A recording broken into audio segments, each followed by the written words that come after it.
Okay. Good morning, online folks. Hello. Okay. Let's get started. Let's review a little bit what we talked about last time. Can I get as many stands as possible for different objects? That's basically what the main thing about being a percussionist is you have lots of different stuff on tables.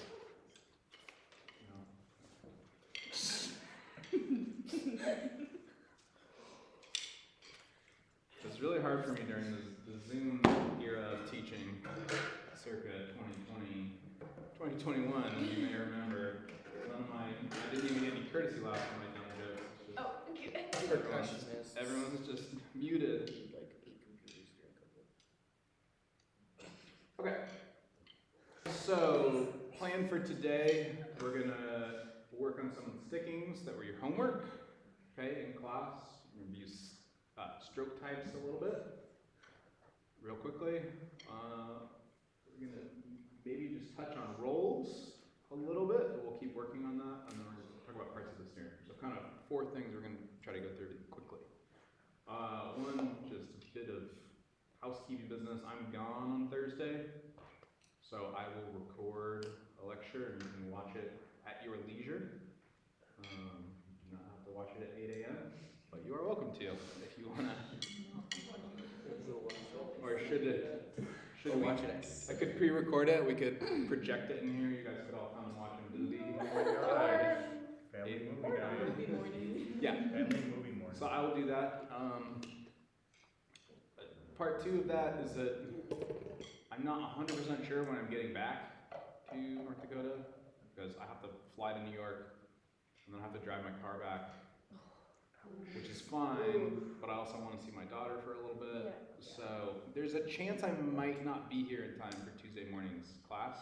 So if that's the case, I will record 2 lectures and I'll let you guys know ahead of time. So I promise he won't be like here at 8 a.m. on Tuesday. I'm not here. And if he's here, he's going to be very sleep deprived.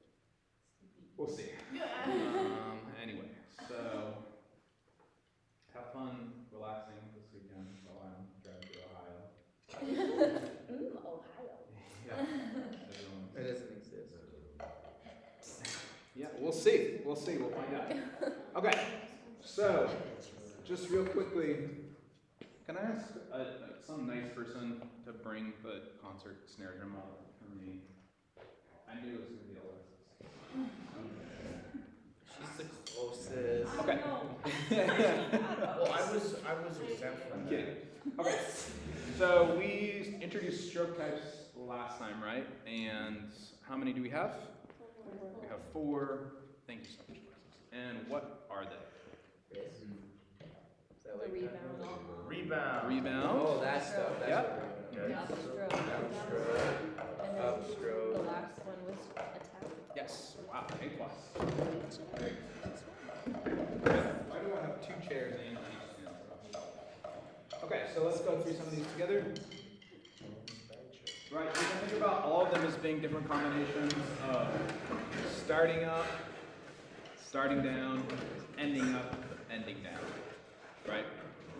Okay, so let's just do 4 full rebound strokes with just our right hand. Okay, so starting up, ending up. 1, 2, ready, go. Nice. Just 4. 1, 2, ready, go. Nice and relaxed. That's good.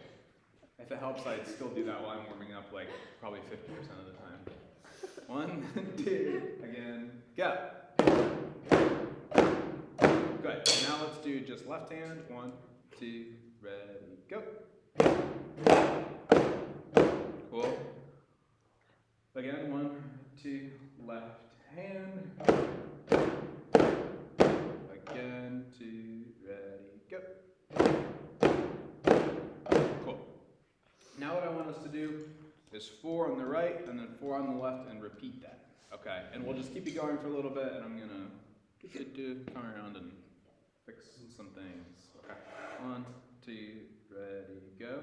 1, 2, 3, 4, left, 2, 3, right, 2, 3, 4, left, 2, repeat.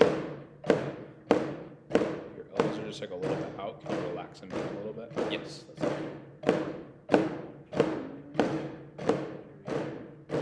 Try to let it come up a little bit more. Breathe down a little bit more. It's a little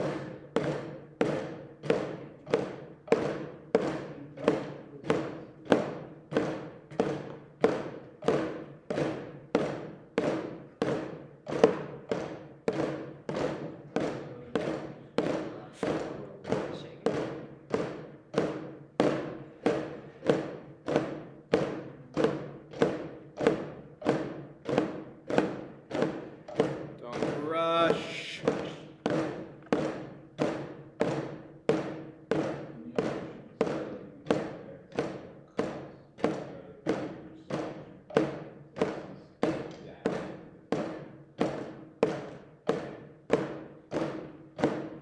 Okay, very good. So in terms of like, most warm-ups, I spend a lot of time doing just full rebound strokes because that's applicable to a lot of what we're doing. Okay, next stroke type, downstroke. We're gonna start up and down. I like it. And keep in mind, we're not ending on the drum or on the pad, right? We still want it to rebound, we just want to catch that rebound very close to the drum or the pad. Yeah. Try the left hand. And try to really catch it very low. Good morning!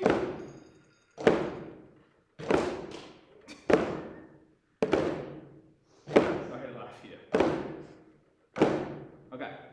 Yeah, so with the downstroke, it depends a little bit on the situation, like why we're using the downstroke, which we'll talk more about why we would use these things as we go. But we really want to catch it super close to the drum. So for me, I'm like less than a half inch away from the drum. That's kind of hard to do. I've been playing drums for like a couple years, so got more experience with it. But try not to let it come. You're not starting here and ending like 6 inches away. You're trying to be like less than an inch. Okay, does that make sense? So that wasn't even good. So, all right, we're under an inch if possible. And I know you're not just going to automatically do it right away, but I'm just letting you know in general this is what we're shooting for. Okay, opposite of that, right, is the upstroke, which is the most awkward. Start very close. It's going to tap and you're going to bring it up. And what is doing all the work in this situation? Yeah, it's kind of the wrist.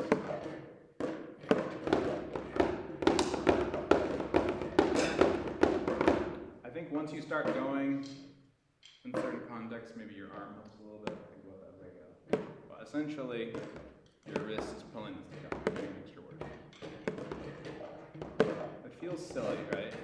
Out of context, it feels silly. In context, it will feel a little more natural. It's like, you're playing with rhythms. I don't know why you'd be doing this. You do this in music class. With my little kid music class. Play with rhythms.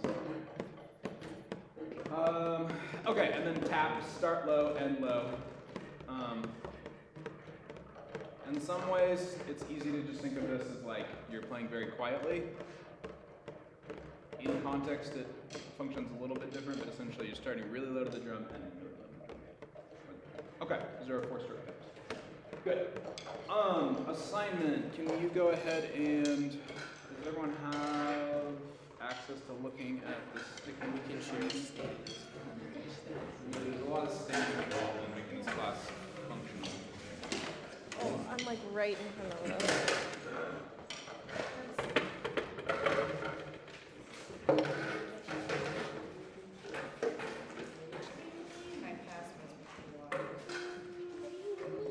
Really?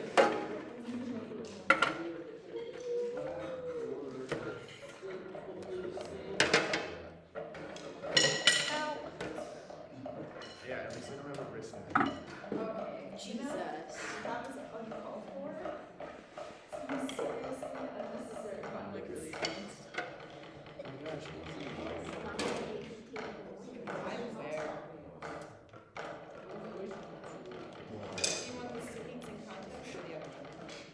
First one, sticking exercises, page 6 and 7. Which one's 6 and 7? I don't have that. This one's not 6 Oh, and actually, you know what? Let's do the other one, sticking in context. Sorry, 12 and 13. I got them. I'm sorry. Okay, keep doing pages 6 and 7 on your own every day for the rest of your life. Okay. Got it. I will be able to change your grade in the future. R.I.P. my teaching career. Should you get a phone call in 10 years? Yo. Your degree revoked. Just the back Now to I grade can methods.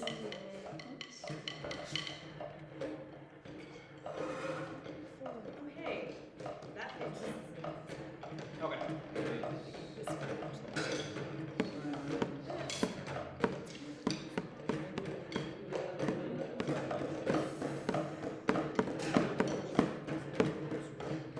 Okay, sorry. So, hopefully you prepare numbers 3, 5, and 6 on page 12. Let's play. Wow. Well, you're an overachiever. Good job, Tanner. Okay, let's do number 3. 1. We all ready? Let's play it together. 1, 2, and go. Okay.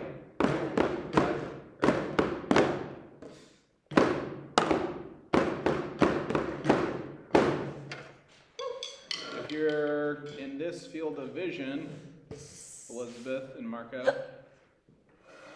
you can be on this half figuring it out. Go. 1, 2, and.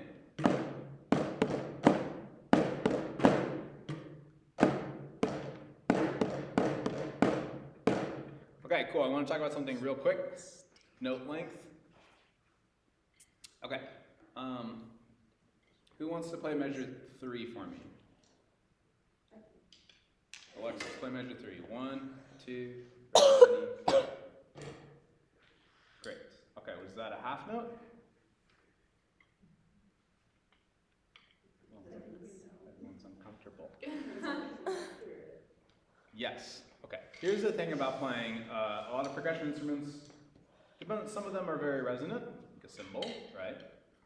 Timpani are more resonant. Some of them are not resonant at all. I know we're playing a pad, but even a snare drum. Okay. So note values, when we're dealing with percussion, refer to when we start the note, just like anything else. But if he had written a quarter note and a quarter note rest, it would be exactly the same thing as a half note in terms of what you're actually doing as the player. Okay, if you had written an eighth note and an eighth rest and a quarter rest, same thing. Okay, we'll get into rolls a little bit later and talk about how that's a different thing that relates to playing longer sounds, sustaining on percussion instruments, but that's always going to be notated specifically. So, this might seem obvious, but I think especially if you're going to deal with beginning percussionists, this is helpful to know, because like if you're going through whatever your beginning band method book, typically all the little ditties you're playing, these, jingle bells, whatever, is 8 bars long.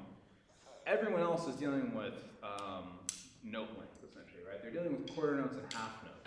And the percussionists are not going to be dealing with that, and it can be a little bit confusing for them, and at times they can feel a little bit frustrated because there's actually less happening in a way early on, and it feels a little disconnected from what the other, trumpet players, flutists, clarinetists are doing. I don't have a perfect solution for you. I'm just letting you know in my experience that's something that comes up and something to be aware of if you're dealing, especially with beginners. If you're dealing with, high school and it's a more advanced level, it's not going to matter so much. Okay, let's do number 5, this half of the room.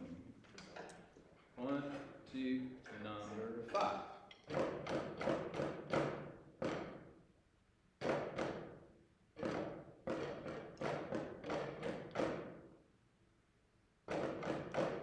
Cool. Are the stickings, does everyone feel like, in general, they're understanding the stickings so far? Nothing super crazy, right? Generally alternating. And what are some of the guidelines along with generally alternating? Usually right hand on beat. Yeah. Yes. Usually we want the right hand to start on the downbeat. And usually we're trying to kind of maintain that as we go. So for example, let's do number 6 all together and we'll talk about the stickings just a little bit. complete my thought from via number 6. 1, 2, ready, go.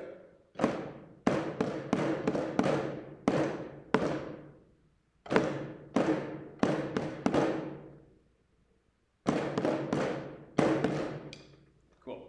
Okay, so for example, measure 2 to measure 3, right? We have right, left, left, right. And the reason for that is, yeah, so it's 2 parts, what Alexa said, that we can think of there being a right hand in that rest on beat 3, and then we also want to make sure we're starting measure 3 with a right hand that's a down, okay? These rules aren't like hard and fast, like you always have to play every down beat ever with your right hand, but it's like a general guiding principle that's going to help establish good practice. Good practice, not in the sense of like I'm practicing my instrument, but like a good practice, something that you do consistently. Like yoga might be your practice. That's what I mean by good practice. You guys have yoga here? The wellness center in the city. Nice. Good job. Okay, wellness center. I think Don't there worry, is I a don't do yoga yoga center. either. It's good. I'm not Place. flexible enough for that. Oh, 5:30 a.m. yoga. great. Oh my god. Okay, let's do number 6 together. 1, 2, 1, 2, a little faster.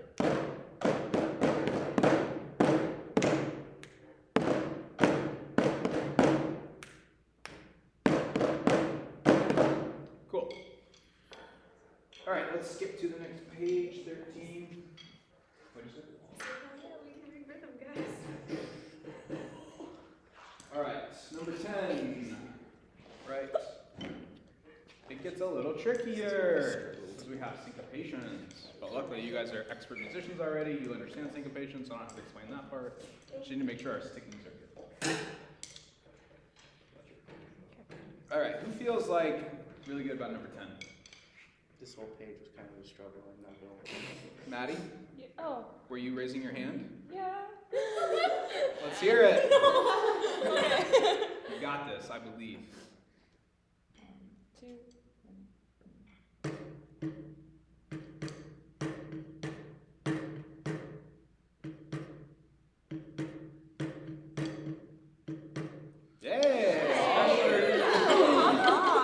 The way of the world. Also, all the stickings were good. I watched. Yeah. I was reading them. Good. Good. That's great. Sometimes we still play the wrong stickings even if we're reading them. I've done it just yesterday. I did that. Yeah, I was working on something in my office, and I kept screwing something up, and I had written the sticking in, and then I realized I had written the sticking wrong. It was not what I was actually doing, and that was then screwing me up. I was trying to do both things at the same time. It's helpful if you don't try to do 2 different things at the same time. What? There's one. That life lesson's for free. Okay, number 10. Let's do it. 1, 2, 1, 2, ready.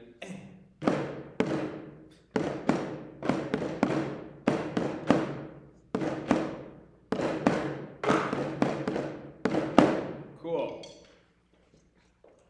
Okay, we'll do this.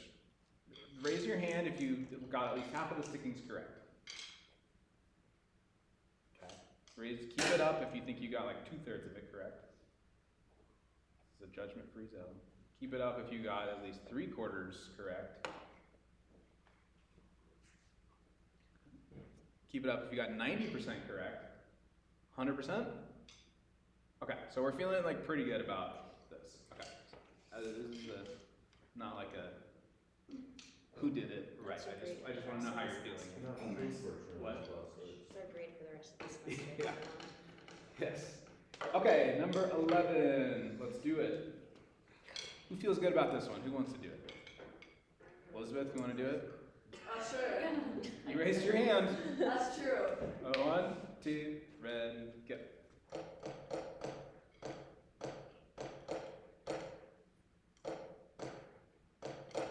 How'd you do?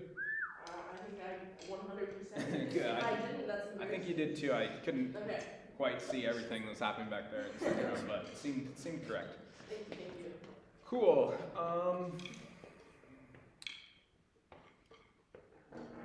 All right, let's tee this off. I was gonna try something creative, but it's too early. 1, 2, you guys go.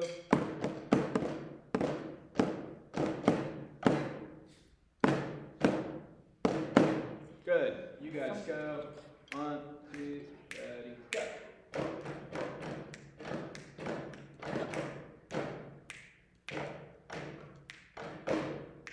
Cool. I snapped the whole time. Give you a beat. Everybody, 1, 2, ready, go.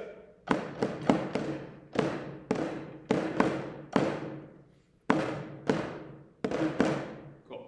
Okay, I'm gonna make you do a couple annoying things. Let's count it. Just normal syllables, 1 and 2 and. Are those the syllables we use in Yes. locale? How do you count 16th notes? 1 and Great. Alright, cool. Yeah. Has ever talked to a British or Irish person and they're like calling everything quavers and crotchets and semi-quavers? Oh my god. Alligator, alligator, alligator. Anyway, okay, let's count the rhythms out loud. 1, 2, ready, go. 1 and 2 and 2. 1, 2 and 2. Cool. I realized I wasn't clear. I didn't say whether you should play or not. Oh. Let's play wow. Oh, okay. It was, if you didn't do that, that's fine. I didn't say that. 1, 2, again, go. 1 and 2 and 2. 1, 2 and 2. Okay, not bad, right? We're all used to counting 8th note rhythms like this, I assume. I hope. Okay, great. I want you to do the same thing, but I want you to say right, left, right, left. Oh, this is what I didn't practice. 1, 2, ready, go. Right, left, right, left, left, left, left, right, right, right, left, left, right. Do it one time, just saying right, left, and don't play. Don't use your hands. 1, 2, just sing in. Right, left, left, left, left, right, right, right, left, left, right. Cool. Let's do number 12. The same thing we just did, so start with just saying right, lefts. Actually, start with just counting a 8th notes. So don't play, just count 8th notes. 1, 2, ready, go. 1 and 1, 2 and 1, 2, 3, 4 and 1 and 2 and 4. Okay, last measure of number 12. There's a funky sticking. First of all, what is that called? Elizabeth, you don't get to answer. Paradiddle. Paradiddle. So cool. Love paradiddles. Okay, let's not play that for right now. Let's just alternate. Right, left, left, right. Okay? Because he's just doing it as like a pedagogical thing. It's not. You would never actually stick it that way.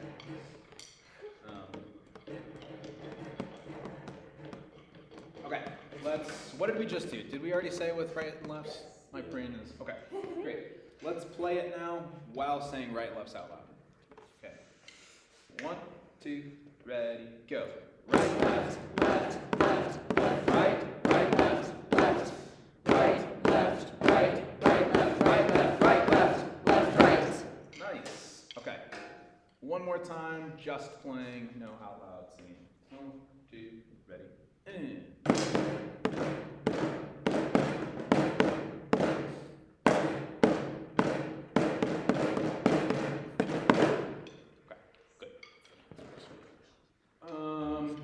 Okay, we'll keep talking about stickings. They're going to get a little more complicated as we go, but this is like a really good start. Seems like everyone's doing great. So okay, if you want to sit down.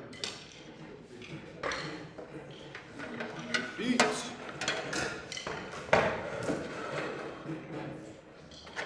So in the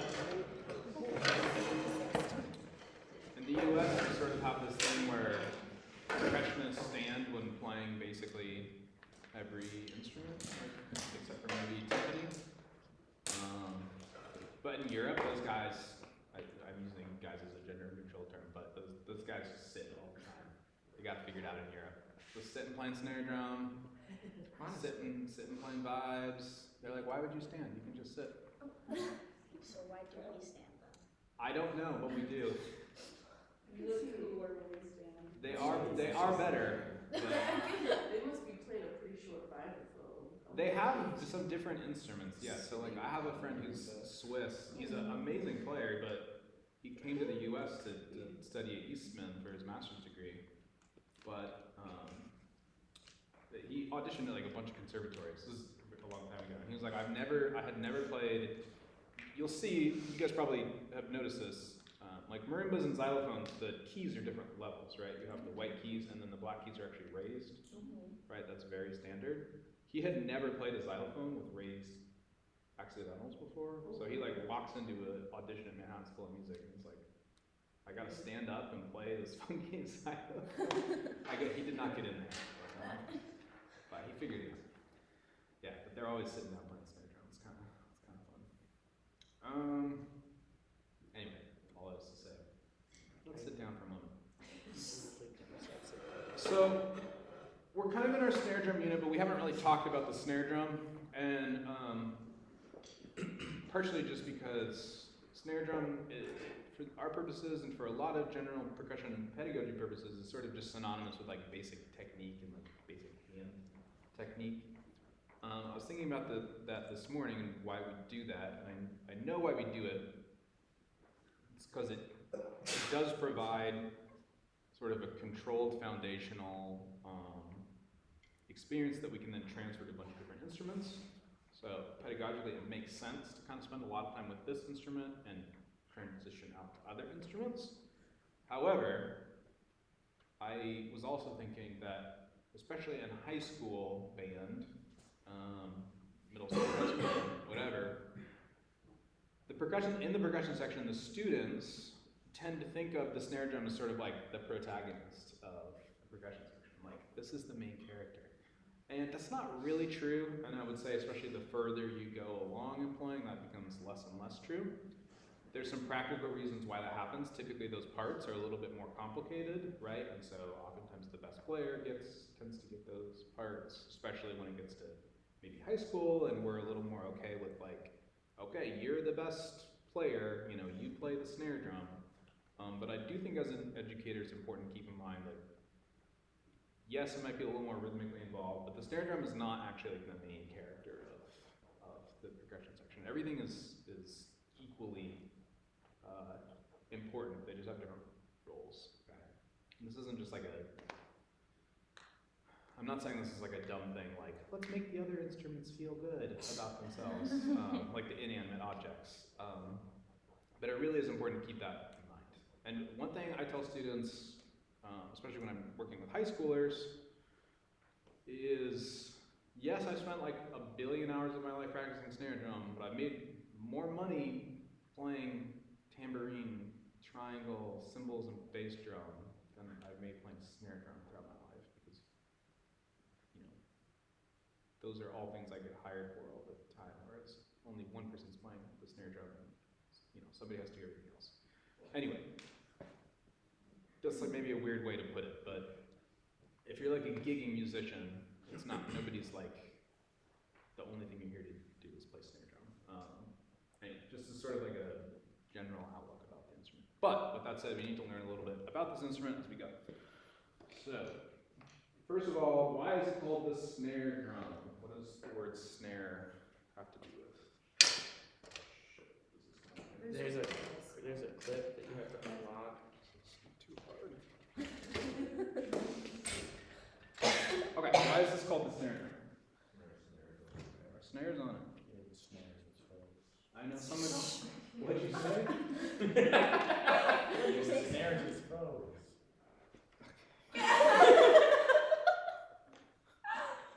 Okay, so some of you I'm sure already know this, but there's snares on the bottom.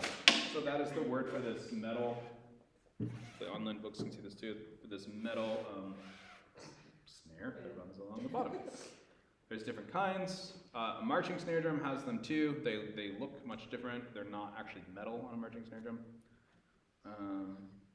But all snare drums have some kind of snare that runs along the bottom. And this is how we get the sort of snappy, snarey sound, right? Versus you can turn the snares off. So I'm sure you've all played a band piece. some point where the snares are turned off and the drum sounds much different. Snares off, snares on.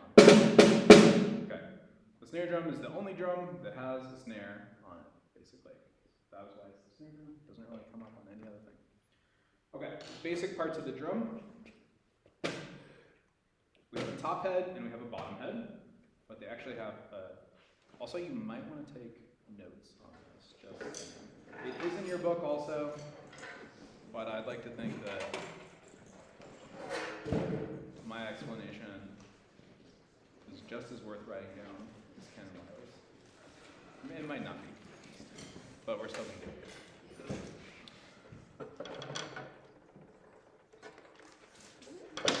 Oh god, that's really bad. Okay, so we have snares on the bottom. We have a top head and we have a bottom head, right? Pretty much all drums have a top head and a bottom head. There's some exceptions, like sometimes toms only have a top head. However, there's another name for top and bottom that's actually a little more accurate. You might need to know, so you know what that is. So the top we call a batter head, like a battery. You've probably heard the drum section would be referred to as the battery before. So batter head and resonant head for the bottom. And that's exactly what's happening physically. So you're battering it with a stick, right, the top, and the bottom head is actually resonating. So if we took this bottom head off, it would sound much, much different, because what happens is when you hit the drum with a stick or whatever, it's moving a big column of air, right? The sound, the physical force of you hitting the top head is moving a big column of air, and that's actually pushing onto the bottom head, and that's why we get kind of that both sounds. So top head, bottom head, or batter head, resonant head. The actual main part of the snare drum, the big cylinder-like thing, right, that is wood on this drum, is called the shell. Shells can be made of wood, or they can be made of metal, different kinds of metal. Technically, they could be made of, like, there's some fiberglass, but that's very, very rare. It's probably not ever going to come up in a public school situation. So, for example, this drum I think is probably maple. Maple is a pretty common wood to use to make drums. But you might also see birch, might see poplar. But especially like concert snare drums, I would say maple is probably the most common. I would say generally it's unlikely if you're a public band teacher to have a wood snare drum. You might, but I'd say it's not super common because they tend to be a little more expensive. And also they tend to be not as durable. I mean, they're durable if you take care of them, but, you know, having 13-year-old middle school percussionists interact with it means you're not taking care of it inevitably. Okay, so metal drums, there's actually one, hold on. I know some of this you know just from seeing it in real life, but I do like actually talk about it a little bit.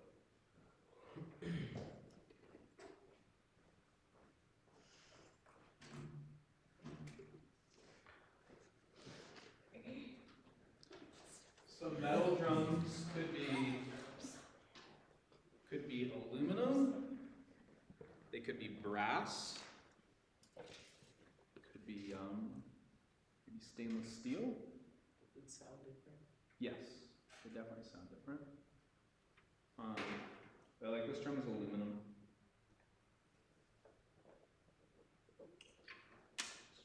What's the most common shell type again? Probably aluminum, I would say. There's like a dead bug in here. It's disgusting. Oh, what? How does that happen? Okay, so you have little holes. All drums are going to have some kind of little circle like this. Or a few of them, maybe, depending on the drum. You need this because it's called a port.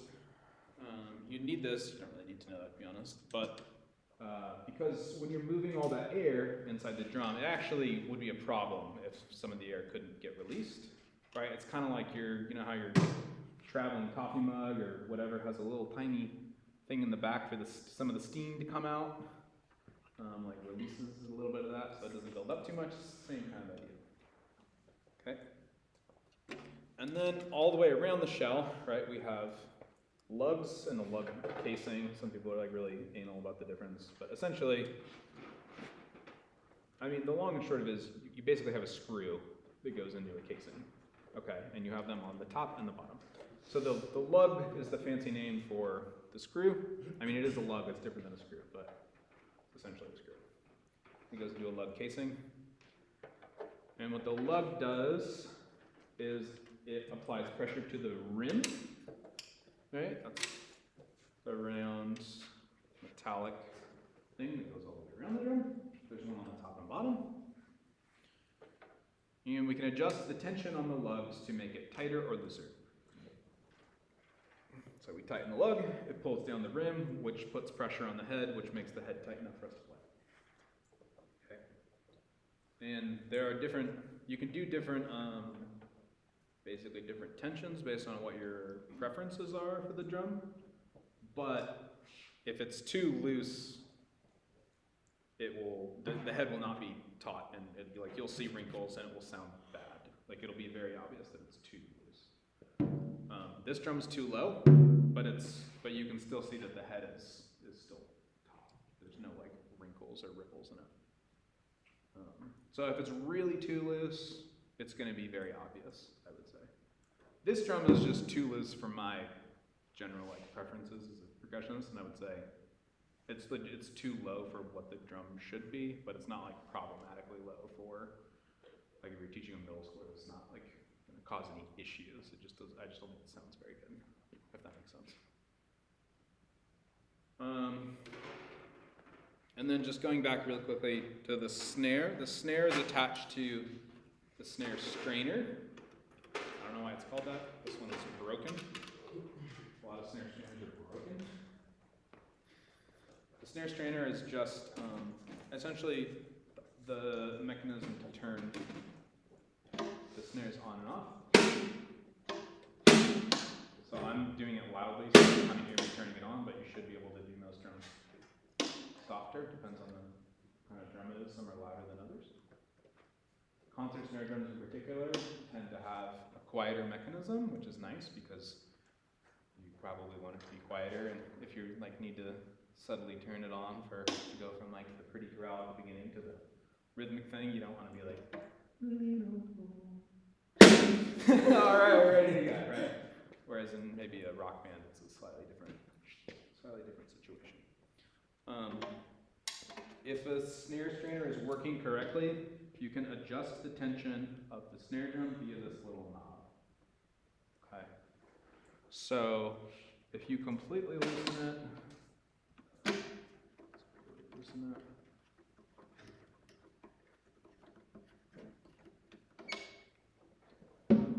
it's not touching at all. So the snares are actually on, but they're not touching the drum. You can see probably that they're hanging down. There's no tension on them. Wow, I really loosened this one pretty hard. Sorry, I'm trying to do something kind of in between.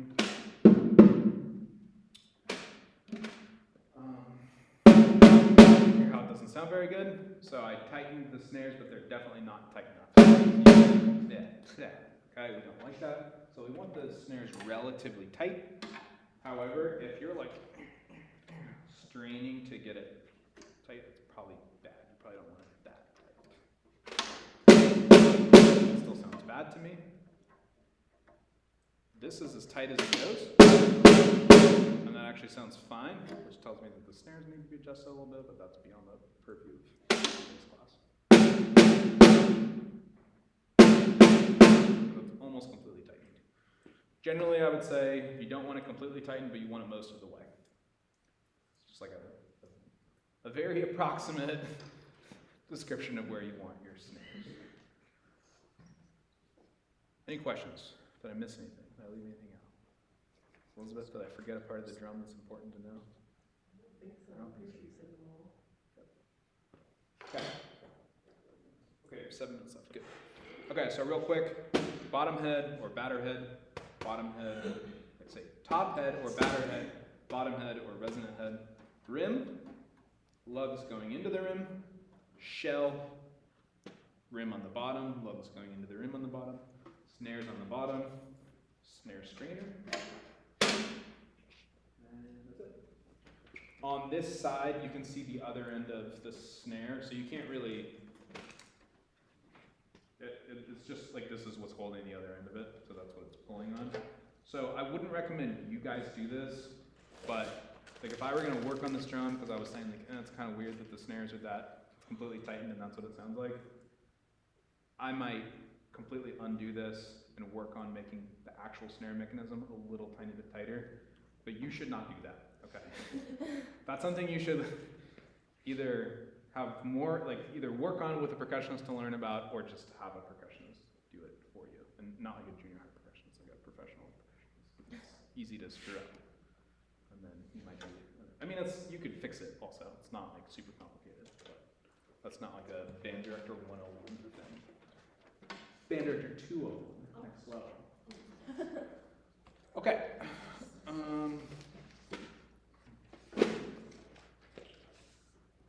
So we just have a couple minutes left, and I know sometimes it's hard to dive into a new concept in the last 5 minutes of class, but I just want to my agenda. I just want to real briefly introduce roles. Okay, we're just barely going to start this, so if you're like, oh, what's going on? Okay. Okay, so first of all, what is a roll? Continuous sound. I like that. That's good. That's very close to what my definition is. You can, even if you don't feel like you really know what the definition is, just like, I mean, you know what it is, right? You're like, I have an idea in my head, Grady. It's kind of like when like the stick, like this like a really tiny bounce, like you just kind of like in your hands. Yeah. So it's like a really smooth sort of line at that same time. Cool. That is one kind of roll, and that's what we're going to talk about in a second. More broadly speaking, the point of the roll, what is the point of the roll? Yes, it's to sustain. So like you're both of what you said, like dancing around the exact thing I'm looking for. But the word, I always like to talk about sustain, right? We talked about how play a quarter note. Okay. Play a half note. Okay. Play 1/16 note. Okay. Right? So that's playing snare drum. But we need some way of having sustain as a percussionist. And the way we have created is the roll. Okay? So the point of the roll is to sustain. And I like to start with that as the first concept because this is what I see most of the time when I'm like, okay, 7th grader, let's work on a roll. Right? It's very tense, I need to go as fast as possible. And the idea, I think, is just that they make this like very fast, tense, buzzy sound. And I know why they're doing that, but that's not actually the point of the roll. The point of the roll is to make sustain. Okay, sustain, sustain, sustain. So it does lengthen the note value, that is true, but you could have a roll for sort of any value at the same time. We'll talk more about this as we go.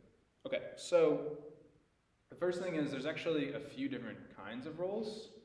We tend to use the term roll to mean, most people would tend to use the term roll to mean one specific kind of roll, which is a buzz roll, right? So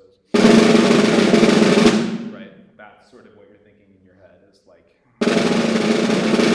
that sound. And for a snare drum, a lot of the time that's the kind of roll we're going to use. And so we will mostly talk about that for right now. However, I want you to know there's a few different kinds of rolls, and they're going to come up in different units over the course of the semester. So the first kind of roll is called a single stroke roll. And it seems a little bit silly, but all a single stroke roll is alternating your sticks quickly to essentially make it sound like there's sustain or tremolo. So it doesn't sound so good on a snare drum because it's this. You can still hear all my right pretty clearly. But if you're playing timpani, or if you're playing marimba, it's going to actually have a much different effect that's closer to sustain. So we don't need to worry about that so much right now, but when we get to timpani, and when we get to keyboard instruments, etc., we will use a single stroke roll on those instruments. Sorry. So timpani rolls are always single stroke rolls. You're never going to do a buzz roll like I just on the snare drum on timpani, unless a weird composer's asking for a specific technique or something. But in general, totally different. On the snare drum, I'm going to use the buzz roll, and we also have something called the double stroke roll. Okay, so the buzz roll is what I just did. Talk about what's happening there in a second. The double stroke roll is when every stroke gets bounced, so there's 2 notes happening for every time you move your hand. So it's going to sound like.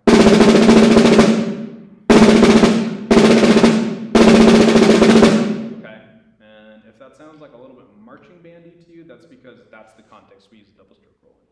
So pretty much anytime we're dealing with marching band, rudimental snare drum, that sort of thing, the tradition is to play double stroke rolls. Anytime we're talking about sort of concert bands, orchestra playing, maybe like jazz. More often you're going to hear a buzz roll in those settings. And then there's some gray area, where if you're playing in a rock band, you can do whatever you want. Okay. We're basically out of time. I'll send you some reading assignments in the book. Does anyone have their book yet? Are the books coming? Books are coming. eBay came through. Mine's supposed to come tomorrow. Okay. Cool. Mine says Friday. So I will still post PDFs of anything from the book that I need you guys to take a look at. And yes, so yeah, I'll reach out with what my expectations are. And remember, no class on Tuesday, but I will post, Thursday. no class on Thursday, but I'll post a video Tuesday next week, TBD. Thank you. Thank you.